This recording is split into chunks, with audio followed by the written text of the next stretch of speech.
Primeira carta do apóstolo Paulo a Timóteo, capítulo 4. 1 Timóteo, capítulo 4. E continuamos a nossa saga, a nossa jornada na carta de Timóteo, de Paulo a Timóteo, capítulo 4. Nós vamos fazer a leitura a partir do versículo 6, para a gente lembrar, para que lembremos ao que nós já vimos, pelo menos no domingo passado, que tem relação com respostas da igreja em tempos difíceis. Respostas da igreja em tempos difíceis. Versículo 6. Expondo estas coisas aos irmãos, serás bom ministro de Cristo Jesus, alimentado com as palavras da fé e da boa doutrina que tens seguido. Mas rejeita as fábulas profanas e de velhas caducas, exercita-te pessoalmente na piedade.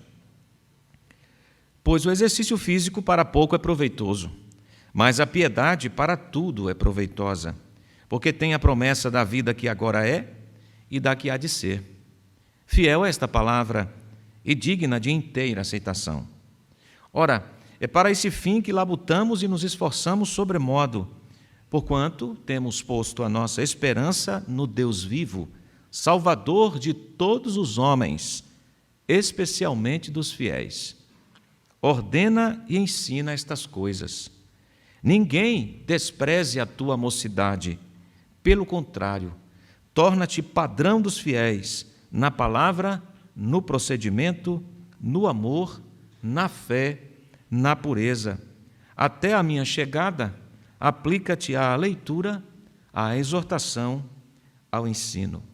Mais uma vez, Senhor, te suplicamos iluminação para a compreensão da Tua palavra e nossa mente completamente rendida aqui, nesse tempo, para a Tua palavra, que todo pensamento seja levado cativo à Tua presença augusta, e que nada, Senhor, desvie a nossa atenção, nosso carinho, a nossa recepção calorosa da Tua palavra nesta hora. Repreendemos toda astúcia do mal, toda astúcia do engano, toda distração de Satanás, em nome de Jesus. Amém. Meus irmãos, já vimos semana passada, e Paulo, autor dessa carta, escreve para o jovem pastor Timóteo, e dentre vários conselhos e exortações, ele adverte quanto aos perigos que a igreja enfrentaria nos últimos tempos. O assunto da apostasia é presente aqui. Muitos que não abraçaram a verdade como ela requer, abandonariam a profissão de fé definitivamente. Eu vou repetir isso. Muitos que abraçaram a verdade, que não abraçaram a verdade como ela requer, abandonariam a profissão de fé definitivamente. E é necessária aqui uma ponderação muito importante. É necessário aqui diferenciar o caso de alguém que se distanciou da sua profissão de fé temporariamente, porque caiu na cilada do pecado, mas, pela graça de Deus, é levado ao arrependimento e restaurado, de alguém que apostatou e nunca mais voltará. Sabe por quê? Porque a sua profissão de fé foi meramente externa, sem nenhuma transformação do coração. Agora, como sabemos disso, pastor? Como podemos diferenciar um caso do outro? Simplesmente não sabemos. Porque somente Deus conhece o coração. Só Deus conhece as pessoas. Só Deus as vê. O ponto aqui é a capacidade do engano de levar ou desviar pessoas da verdade. E se essas pessoas não estiverem firmadas claramente, concretamente na verdade, serão mesmo levadas pelo engano. Então, parece-me que Paulo está destacando esta necessidade de não subestimarmos o poder do engano. a capacidade que o engano tem de desviar pessoas da verdade. Por isso a igreja deve responder aos ataques do engano.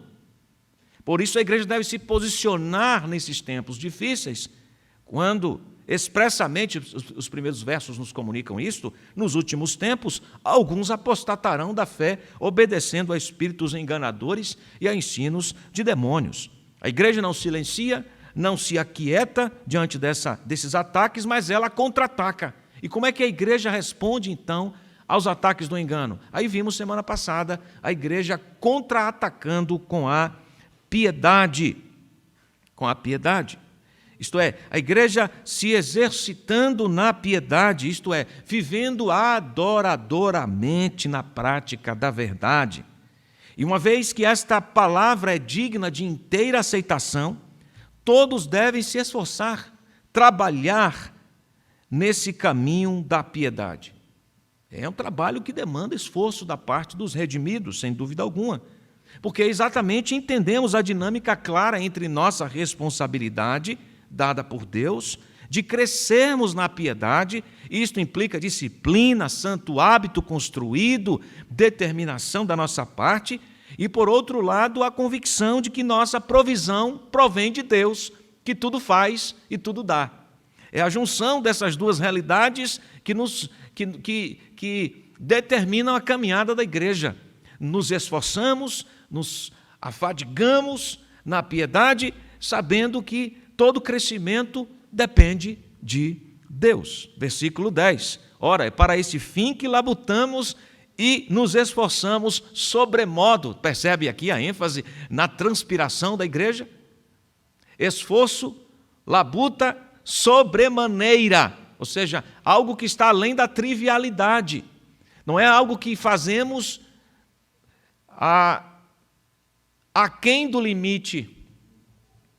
Não, é algo que pressupõe exaustão. Exaustão. Como alguém que está se exercitando fisicamente e ultrapassa os seus limites com a intensidade da carga, com o volume das repetições, esse hábito de, olha, eu estou levantando 3 quilos há 6 meses. Não. Tem que evoluir. Tem que evoluir. Para que haja crescimento, tem que evoluir. Exaustão. Então o texto fala que o nosso trabalho na piedade implica esmero, esforço, exaustão, disciplina. E Paulo diz, é por meio da providência de Deus nesse mundo que Ele sustenta e mantém todas as coisas. Ímpios e crentes estão debaixo do sustento de Deus. Alguém duvida disso?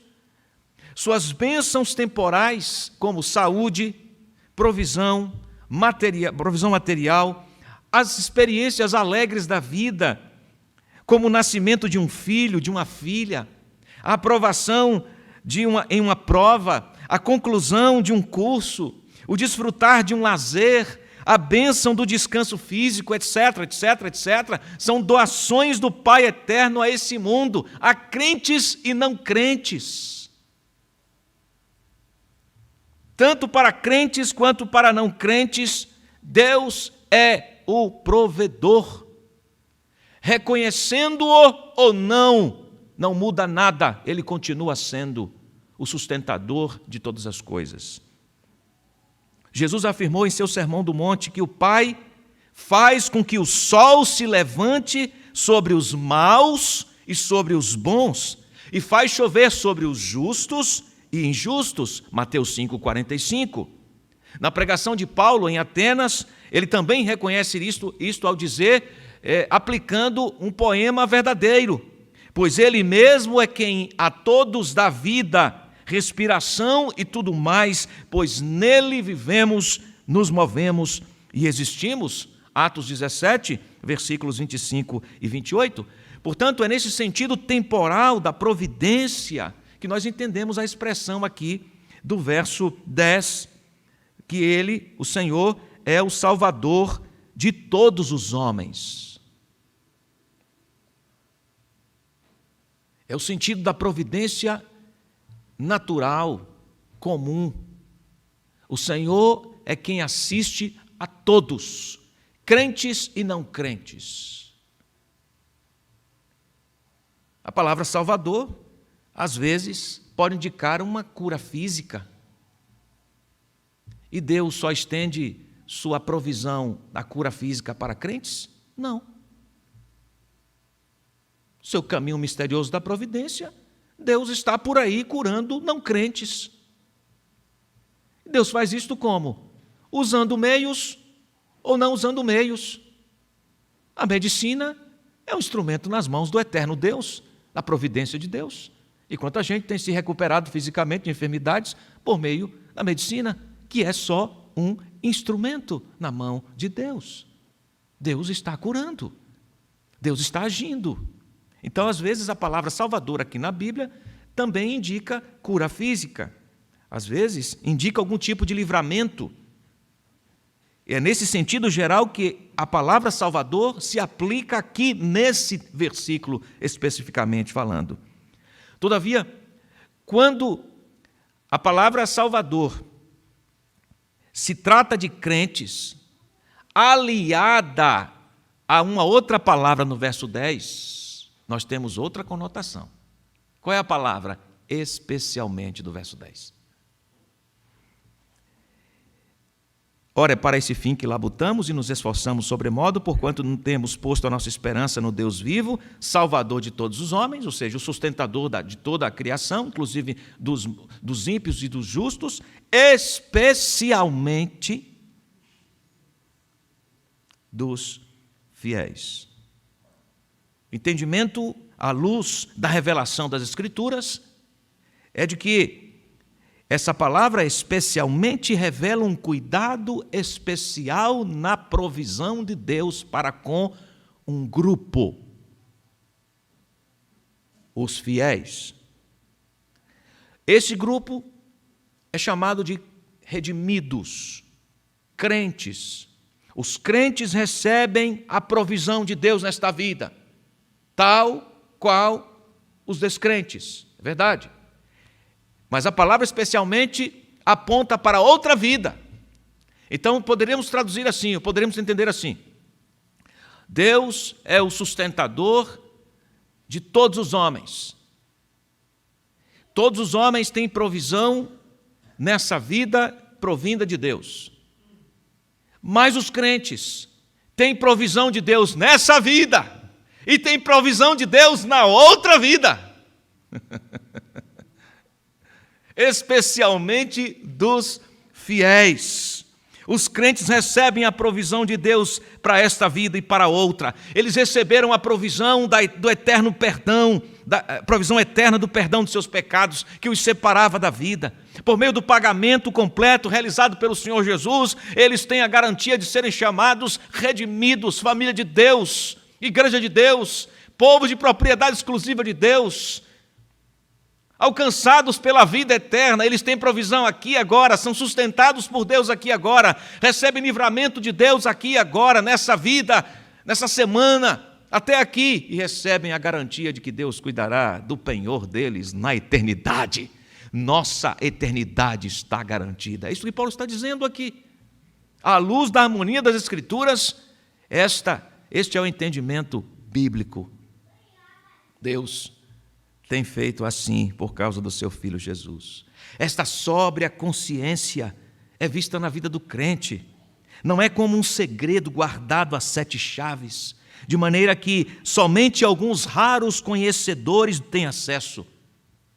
Não, pelo contrário, alcança todo redimido, do recém-convertido ao mais experimentado na fé. Todos os redimidos experimentam isto e são chamados para viverem assim. É assim que a igreja responde em tempos difíceis, contra-atacando com a piedade. Aprendizado do domingo passado. E hoje observaremos outra resposta da igreja em tempos difíceis, que é revelando-se como imitável na vivência do Evangelho. Você pode repetir isso comigo? Repita comigo. Revelando-se imitável na vivência do Evangelho. Difícil gravar isso aí? Difícil, Dani? Não, está tranquilo, né? Vamos tentar de novo? Revelando-se. Vocês precisam de cola, não? Não, né? Vamos de novo? Revelando-se imitável na vivência do Evangelho. Fica com a mente aqui, não vai embora não, por favor, hein? Fica com a mente aqui. Revelando-se imitável na vivência do Evangelho. Versículo 11. Ordena e ensina estas coisas. O conteúdo está determinado. Qual é o conteúdo com o qual era o conteúdo com o qual Timóteo deveria estar comprometido? Estas coisas. Ensine estas coisas. O conteúdo não era fruto da invenção humana de Timóteo, de alguma estratégia de marketing. Não. Deus diz qual é o conteúdo. E este conteúdo é o Evangelho. Ensinando e vivendo, Timóteo seria imitável, apesar da sua juventude. Para a época, para os padrões da época, Timóteo era um jovem. E para os padrões da época, o jovem não era muito ouvido. Sofria algum tipo de... Tinha que pensar muitas vezes antes de ouvir um jovem. Esse era o conceito de sabedoria no contexto grego. Sabedoria tinha a ver com cabelos brancos, necessariamente. E vem Paulo e diz para Timóteo: cabelos brancos não denotam necessariamente sabedoria. Então, Timóteo, você, apesar de jovem, seja exemplo fazendo dessa maneira, vivendo de maneira imitável o Evangelho, em um contexto que relacionava a idade à vida sábia. Como adquirir o direito de ser ouvido sendo jovem? Então Paulo dá a resposta a Timóteo, vivendo o Evangelho no modo de conduta, na maneira de falar, na expressão coerente da fé, em amor, santificação. Tudo está aí, versículo 12. Ninguém despreze a tua mocidade, pelo contrário. Você quer ser ouvido, Timóteo? Então torna-te padrão dos fiéis, na palavra, no procedimento, no amor, na fé, na pureza. Viva o Evangelho no seu modo, na sua conduta, na sua expressão de vida. Assim você se tornará imitável, exemplo para os fiéis. A construção tal qual aparece aqui no verso 12, ser exemplo, indica intensidade, atitude de esmero, de empenho. Não pode ser um imitador de Cristo se não há dedicação, não há doação, se não há envolvimento, se não há o andar junto com. Não é possível ser imitador de Cristo. No verso 13, o exercício da piedade, dito lá no verso 7, é expresso no compartilhamento da palavra com a igreja, dedicação à leitura pública das Escrituras, à exortação, ao ensino. É isso que ele quer dizer, aplica-te à leitura, à exortação, ao ensino. Provavelmente esteja relacionado com o ensino, o trabalho de Timóteo na igreja, pregando a palavra, ensinando formal e informalmente as Escrituras aos crentes. Então, o conteúdo novamente é reiterado, as Escrituras, a vontade de Deus, a palavra de Deus, que é realizada de todas as maneiras, formal, desse modo como estamos aqui, ou informal, no dia a dia, no relacionamento com os crentes, com as pessoas, trazendo à luz o Evangelho. É pregação, irmãos. Alguns dirão que a pregação da Bíblia está ultrapassada e monótona, que precisamos adotar a verdade ao gosto do consumidor. Porém, a liderança do povo de Deus não é chamada a adaptar a verdade, mas é conclamada a proclamar a verdade tal qual ela é, sem maquiagens, sem truques de marketing. Apresente a verdade. Nós não somos marqueteiros, nós somos proclamadores da palavra de Deus. Nós não somos uma agência de publicidade. A igreja é a agência das boas novas. Pregue a palavra, Timóteo, é isto. Pregue. Formal ou informalmente, tomando café com alguém ou ensinando na sala de aula, na escola dominical, num grupo de estudo. Pregue a palavra. Por quê? Agora vá comigo para a segunda carta a segunda carta de Timóteo. Passe algumas páginas, lá no capítulo 4. Lá no capítulo 4, veja como inicia. Conjuro-te perante Deus e Cristo Jesus, que há de julgar vivos e mortos, pela sua manifestação e pelo seu reino. Prega a palavra, insta, quer seja oportuno, quer não, corrige, repreende, exorta com toda longanimidade e doutrina. Por quê? Pois haverá tempo em que não suportarão a sã doutrina. Pelo contrário, cercar-se-ão de mestres segundo as suas próprias cobiças, como que sentindo coceira nos ouvidos, e se recusarão a dar ouvidos à verdade, entregando-se às fábulas. Tu, porém, ser sóbrio em todas as coisas, suporta as aflições, faze o trabalho de um evangelista, cumpre cabalmente o teu ministério. Isso não é só uma palavra dirigida a um pastor de igreja, não, viu? Isso é uma palavra dirigida, aplicada a todo crente. Compromisso com a palavra. Vivência da palavra. Vivência da palavra.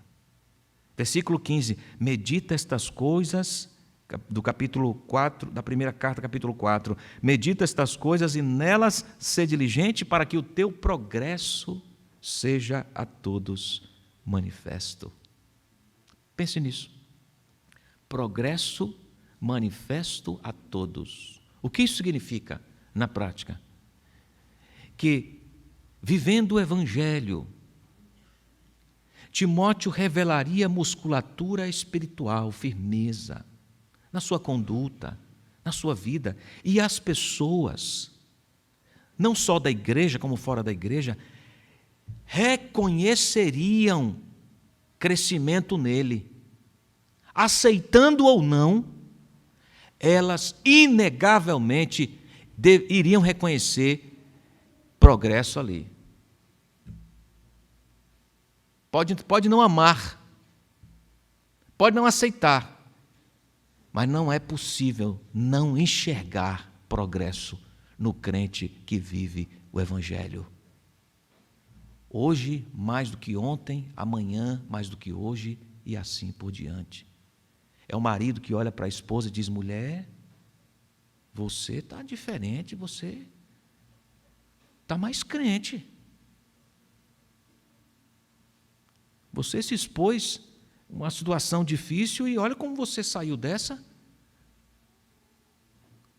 Até o esposo fica boquiaberto.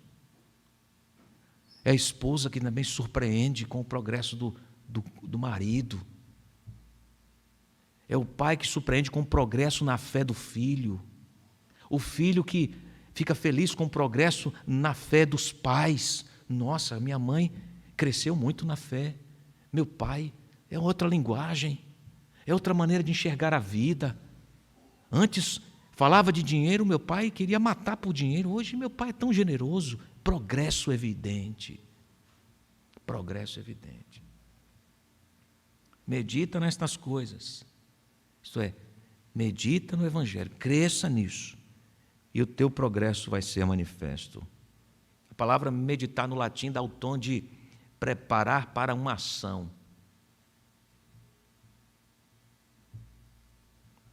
Sabe quando estamos aqui ensaiando no coro? Aí tem muito tempo, né? São nove tempos para segurar a respiração. Uau, 9 tempos. Haja diafragma, meu irmão. Aí o maestro diz assim: respirem aqui. Aí a gente faz assim, enche o diafragma de ar e vai controlando a saída, né? Senão, porque só o nosso querido Christian e o Elias e o maestro que tem o fôlego de jararaca, vai para 20 tempos e não cansa, né? Jararaca foi exagero, né? Os irmãos. É roxinol, sabiá. Aí eles dizem assim: preparem-se agora, né? Os coristas aí, é agora que vai chegar. Aí a gente faz, e já espera, né? Às vezes a tensão é tão grande que só isso aqui já foi embora, a tensão já levou tudo, né? Esse ato de preparar é a meditação aqui. Meditar é preparar para a ação. Nós estamos numa guerra, irmãos. Nós estamos em guerra. Toda semana nós enfrentamos muitos leões aí fora, não é? É guerra, é míssel de todo lado. Como é que a gente enfrenta isso? Sem cair. Preparando para a ação. Respira fundo. Prepara. A preparação é a meditação no Evangelho, na palavra. Prepare-se, Timóteo, meditando. Você será imitável quando viver profundamente no Evangelho, meditando. Meditar é fortalecer o nosso coração para a aplicação do que foi aprendido. Meditar na verdade, na palavra de Deus, tem o sentido de considerar a palavra de Deus em todas as nossas decisões, conforme ouvimos hoje pela manhã. Tem a ver com refletir acerca dos ensinamentos. O que eu recebo aqui, por exemplo, dominicalmente, não evapora quando eu saio daqui. Não pode. Se bem que na vida de alguns, depois daqui é uma amnésia terrível, ninguém lembra de mais nada. Não pode. O ensino não evapora, não pode evaporar. Você sai daqui pensando nisso. Fica a semana martelando esse negócio. Nossa, vai para lá para a Bíblia. Chega em casa, vai para a Bíblia antes de dormir. Deixa eu ler o texto de novo. E fica pensando naquilo. Pensando naquilo. Deus, aplica isso na minha vida, Senhor, essa semana. Eu vou enfrentar o meu chefe essa semana, vou ter uma dificuldade em uma reunião, no trabalho. Me ajuda a aplicar isso lá na reunião. Eu estou de férias, Senhor. Está tudo muito bom, tudo muito bem, mas eu não quero administrar mal o meu tempo. Me ajuda a aplicar isso na administração do meu tempo, nas minhas férias. O tempo todo, aplicando. Eu tenho uma conta para pagar amanhã, Senhor. Me ajuda a aplicar isso na espera do recurso para pagar essa conta amanhã. Não deixa a ansiedade tomar conta do meu coração, não.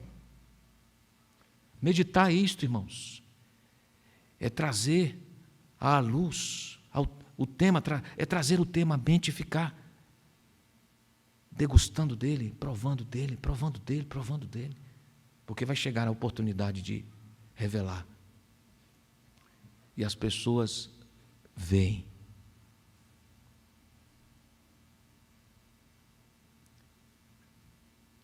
A gente costuma dizer que o mundo é pequeno, né?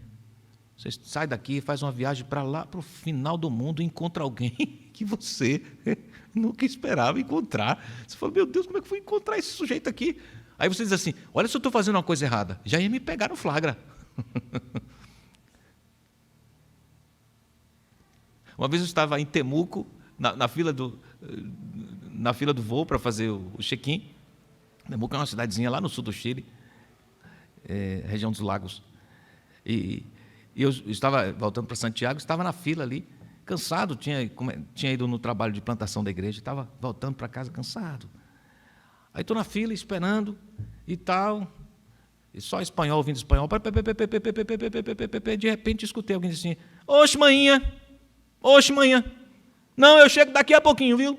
Falei, oxi, eu estou na Bahia. Falei, aí tinha um baiano na minha frente, falei, putz. Quando eu vi aquele sotaque, eu me aproximei dele e falei assim, ô meu irmão, ô meu rei, de onde tu é, varão?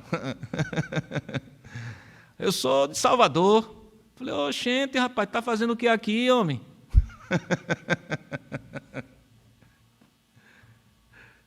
E aí ele terminou a conversa, ele me chamando de baiano fajuto ainda. É brincadeira uma coisa dessa? Tive que ouvir aquilo, que eu não conhecia Salvador, era um baiano fajuto. É brincadeira uma coisa dessa? Conversa do soteropolitano comigo, ó. Só porque eu era do sul da Bahia. Sou, né?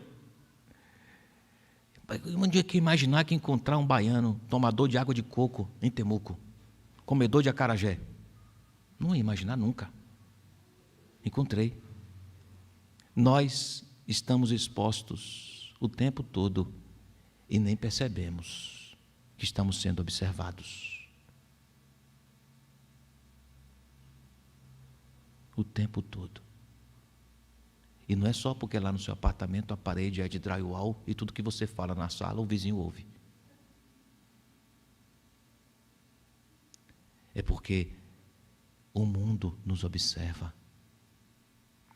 o tempo todo. O tempo todo. Quando você passa de carro, toma aquela miserável daquele refrigerante, que eu não vou dizer o nome, aquele veneno, e joga a lata para fora assim. Joga sujeira na rua. Está sendo observado. Ali é o crente, ainda tem um adesivo no carro dele lá, ó, a propriedade do Senhor Jesus. Violento no trânsito, agressivo no trânsito, está lá adesivo no carro assim, ó. Sou filho do rei. É melhor nem colocar esses adesivos no carro, viu, irmãos? E outra coisa, nem coloque aquela Igreja Presbiteriana do Brasil, não coloca não. Não coloca não, porque vai depor contra. Timóteo, viva o Evangelho. Seja diligente com o conselho da verdade, com todas as instruções que você tem recebido. Considere isso diligentemente. Nutra-se da verdade, a fim de que outros vejam o crescimento seu e sejam despertados para Deus também. Do jeito que você está sendo despertado para Deus, que outros sejam levados para o despertamento também para Deus. A palavra progresso aqui é usada no sentido militar de marcha, de força em marcha, como um exército que está marchando fortemente rumo ao alvo. Essa é a palavra progresso, avanço, determinado, efusivo. Quem é que marcha com um exército meia boca? Soldado recruta zero. Vai para descascar batata.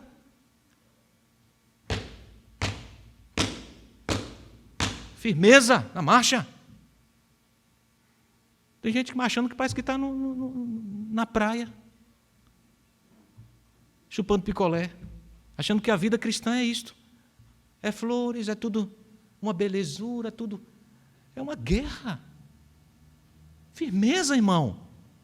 Firmeza, irmã. Prática do Evangelho, firmeza, transpiração, esmero, disciplina, confronto. Vai ter muito choro, porque Deus vai confrontar o seu pecado. Você vai olhar e vai dizer assim: meu Deus, eu sou isto aqui. Você é assim. Senhor, me lança aos teus pés, tenha misericórdia de mim. Quem sou eu? Eu não sou digno sequer de falar o teu nome, Senhor. Ajuda-me, Senhor. Dói isso. Como dói. Como dói.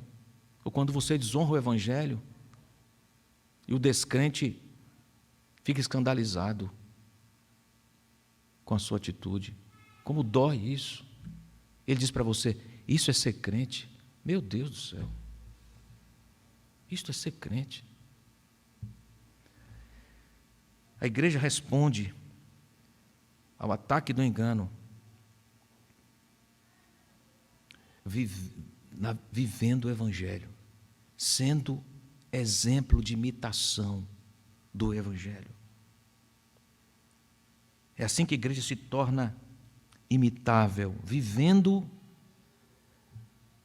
o Evangelho como resposta dos ataques do engano.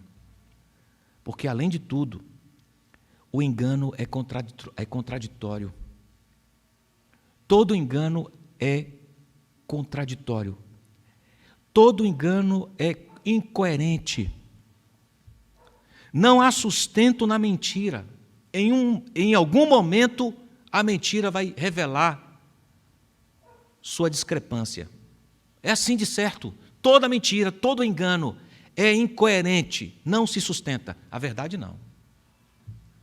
Você pode virá-la de ponta cabeça, ela é a mesma, em todo o tempo, nas alegrias, nas tristezas. A verdade é o que é, cristalina, isto aqui. O engano precisa de subterfúgios. A mentira precisa de outras mentiras como guarda-costas para se manter. A verdade não. A verdade é o que é. Então, Paulo está dizendo, Timóteo, viva a verdade. Apesar da sua juventude, viva a verdade, porque é vivendo a verdade que você será imitável. E você será imitável porque está imitando o Evangelho, Jesus Cristo. Será que nos nossos dias temos muitos homens e mulheres que podem ser imitados? Você é imitável? Realmente parece que não é corriqueiro encontrarmos na sociedade uma boa quantidade de bons exemplos, que tem conduzido pessoas a uma vida de honestidade, que mostre que vale a pena ser ético, verdadeiro, leal e, para piorar, também não é massivo, abundante, o número de crentes que, com o seu estilo de vida, levam pessoas ao reconhecimento da glória de Cristo. E veem estes alcançando outros com o testemunho do Evangelho, formando discípulos em Cristo, uma corrente interminável, produzindo uma reação em cadeias de transformação pelo Evangelho de Cristo Jesus. Eu fui transformado, agora passei a viver imitando Jesus. Então, levo esta boa nova a outra pessoa, que também foi transformada e agora, olhando o meu jeito de imitar a Jesus, ela começa a me imitar, porque eu estou imitando a Jesus, e ela alcança outros, e outros, e outros. É uma corrente interminável de influência poderosa do Evangelho. A igreja é chamada para isto. Pergunta para você: a quem você tem influenciado positivamente? Nosso tempo tornou-se especialista em forjar exemplos falsos. Tudo é negociável. São caricaturas de felicidade. São personagens fakes de ética, de boa vida. Basta observá-los em seu estilo de vida e perceberemos que são vazios, são incoerentes. Ora são dependentes químicos, ora são infiéis, ora são desleais, orgulhosos, adoradores de si mesmos, vivem pela fama, pelo status, são idólatras, estão sempre vazios de sentido e continuam vazios, até sermos surpreendidos assim pelas manchetes: fulano de tal tirou a própria vida, teve uma overdose, morreu. Porque eles não aguentam o que foi criado por eles e para eles. Porque eles não foram criados para isto, para viverem independentes da vida. E a vida se chama Jesus Cristo. Tornar-se um referencial é resultado da imitação do Evangelho. É resultado de uma vida de obediência à palavra de Deus. Paulo se considerava um modelo para os cristãos. Ele mesmo diz isso, escrevendo aos Coríntios, capítulo 4, verso 16. Portanto, os exorto, sejam meus imitadores. E esta não é uma ênfase que o coloca no pedestal. Pelo contrário. Ao dizer isto, ele estava evocando o Evangelho, Jesus Cristo. Pessoa que ele amava e estava comprometido com. A igreja de Éfeso aprenderia a imitar o Senhor, imitando o exemplo de Timóteo em sua imitação do Senhor. Então, Paulo recomenda que Timóteo seja modelo. Não há lugar aqui para presunção. O que temos aqui é um comprometimento com a verdade, responsabilidade, amor, colocando-se como exemplo que segue o modelo Jesus. E assim por diante. Minha pergunta é: existe alguém que não necessite de referencial, de modelo? Não, todos nós necessitamos de modelo, porque todos nós imitamos, todos nós somos imitadores. Aquilo que a gente vê quando pequenininho, o filhinho imitando o modo de andar do pai, imitando o jeito de falar do pai. A gente cresce e continua sendo assim, porque a gente foi criado para imitação. O que, pastor? Nós somos criados para imitar o Criador.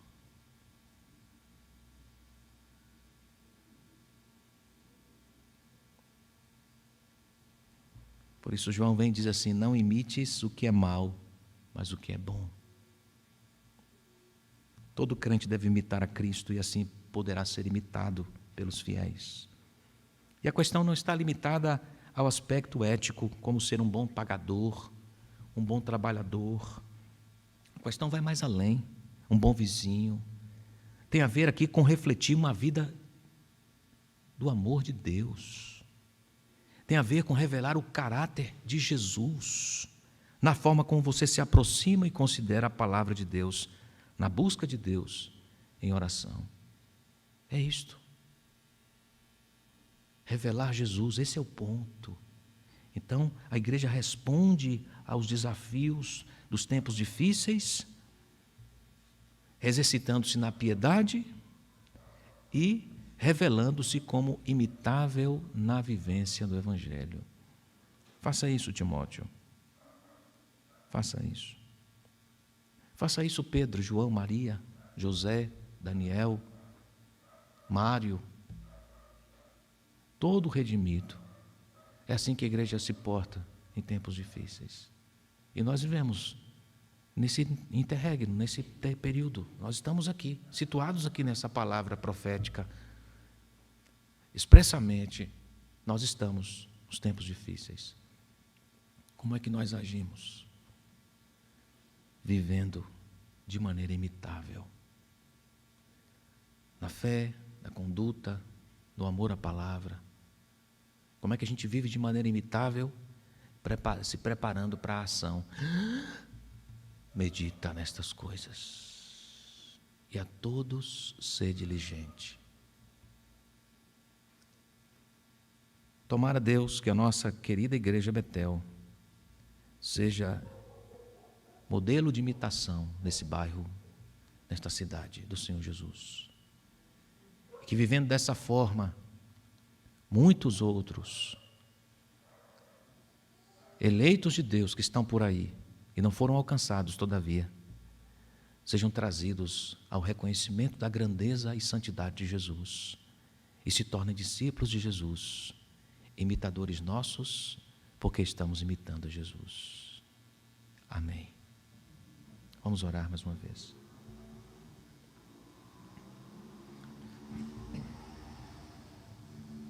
Tome um tempo para colocar o seu coração diante de Deus. Não sei quais são os referenciais que você tem perseguido.